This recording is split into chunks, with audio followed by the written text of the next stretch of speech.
بسم اللہ الرحمن الرحیم۔ اللہ کے نام سے شروع جو بڑا مہربان نہایت رحم والا ہے۔ السلام علیکم پیارے دوستو۔ اصحاب کہف کون تھے، کتنے تھے، غار میں کیوں چھپے تھے، ان کے ساتھ کون سا جانور تھا، ان کو اللہ تعالیٰ نے کتنا عرصہ سلائے رکھا، یہ پورا واقعہ اللہ تعالیٰ نے قرآن پاک میں بیان فرمایا ہے اور اس حوالے سے مکمل سورت قرآن پاک میں نازل فرمائی ہے۔ اس سورت کا نام سورہ کہف اسی غار کے نسبت سے ہے جس میں یہ اصحاب چھپے تھے اور اللہ نے ان کو اسی غار میں سلائے رکھا۔ آج کی اس ویڈیو میں اصحاب کہف کا ہم مکمل واقعہ آپ کو سنائیں گے۔ ویڈیو دلچسپ ہونے کے ساتھ ساتھ ایمان افروز بھی ہے، لہذا اس ویڈیو کو پورا آخر تک ضرور دیکھیں۔ دوستو، حافظ ابن جریر طبری رحمۃ اللہ تعالیٰ علیہ نے حضرت عبداللہ بن عباس رضی اللہ تعالیٰ عنہ سے سورہ کہف کا شان نزول یوں نقل کیا ہے کہ مکہ مکرمہ کے کچھ سرداروں نے 2 آدمی مدینہ منورہ کے یہودی علماء کے پاس یہ معلوم کرنے کے لیے بھیجے کہ تورات اور انجیل کے یہ علماء آپ صلی اللہ تعالیٰ علیہ وسلم کے دعوی نبوت کے بارے میں کیا کہتے ہیں۔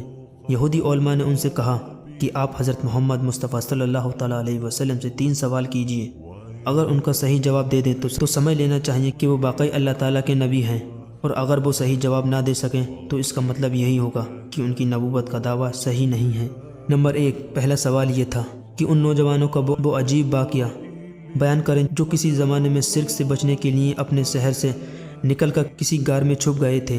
اور نمبر 2، دوسرے اس شخص کا حال بتائیں جس نے مشرق سے مغرب تک پوری دنیا کا سفر کیا تھا۔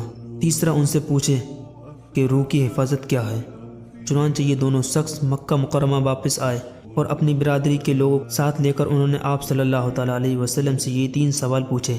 پہلے 2 سوالات کے جواب میں یہ سورت یعنی سورہ کہف نازل ہوئی۔ اس میں غار میں چھپنے والے نوجوان کا واقعہ تفصیل سے بیان فرمایا گیا ہے، انہی کو اصحاب کہف کہا جاتا ہے۔ پیارے دوستو، یاد رہے کہ اصحاب کی کہف عربی میں غار کو کہتے ہیں۔ اصحاب کہف کے معنی ہوا غار والے، اور اسی غار کے نام پر سورت کو سورہ کہف کہا جاتا ہے۔ دوسرے سوال کے جواب میں سورت کے آخری میں ذوالقرنین کا واقعہ بیان فرمایا گیا ہے جنہوں نے مشرق سے مغرب تک کا سفر کیا تھا۔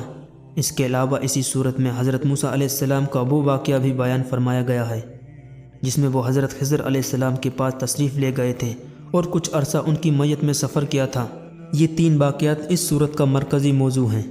اس صورت کی تفسیر میں یہ واقعات بھی آگے چل کر، لیکن پہلے آپ کو اصحاب کہف کا مکمل واقعہ سناتے ہیں۔ پیارے دوستو، روایت میں آتا ہے کہ حضرت عیسیٰ علیہ السلام کے آسمان پر اٹھا لیے جانے کے بعد عیسائیوں کا حال بہت خراب اور نہایت بدتر ہو گیا۔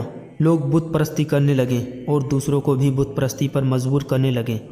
خصوص ان کا ایک بادشاہ تھا جس کا نام دقیانوس تھا۔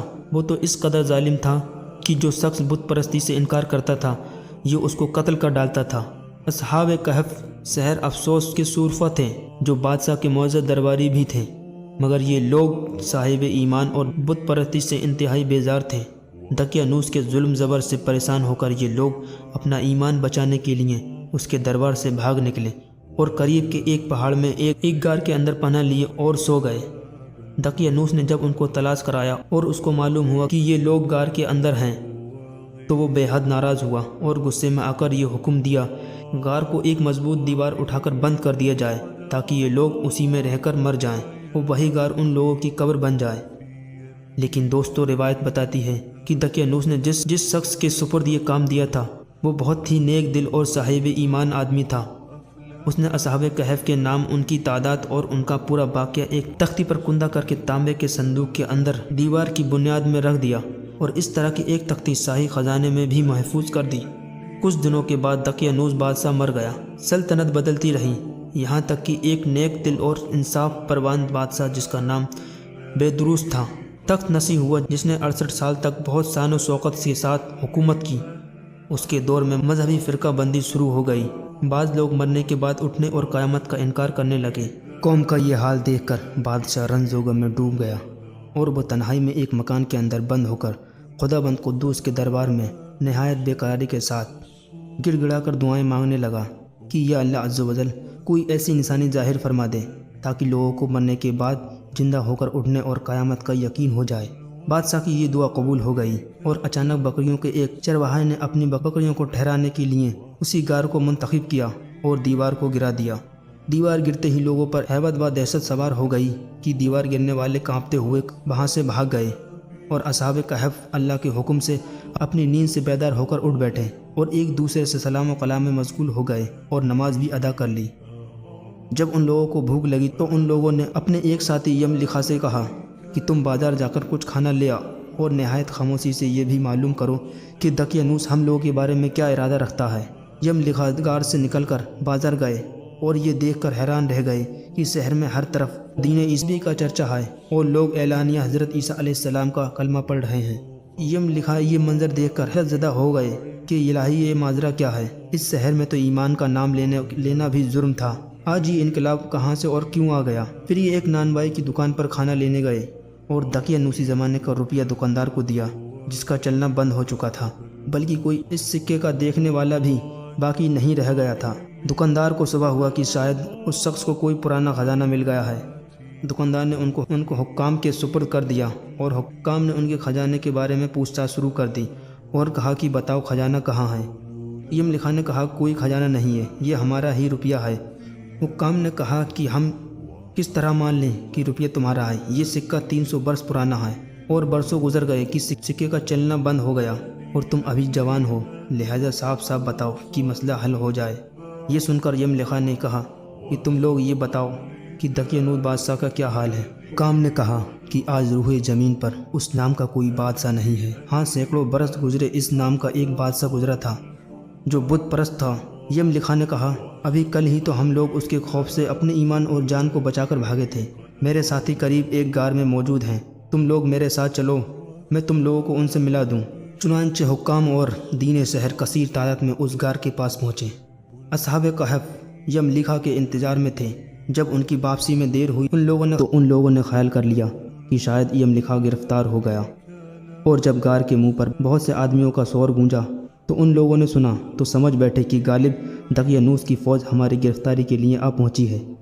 تو یہ لوگ نہایت اخلاق کے ساتھ ذکر الہی اور توبہ استغفار میں مشغول ہو گئے۔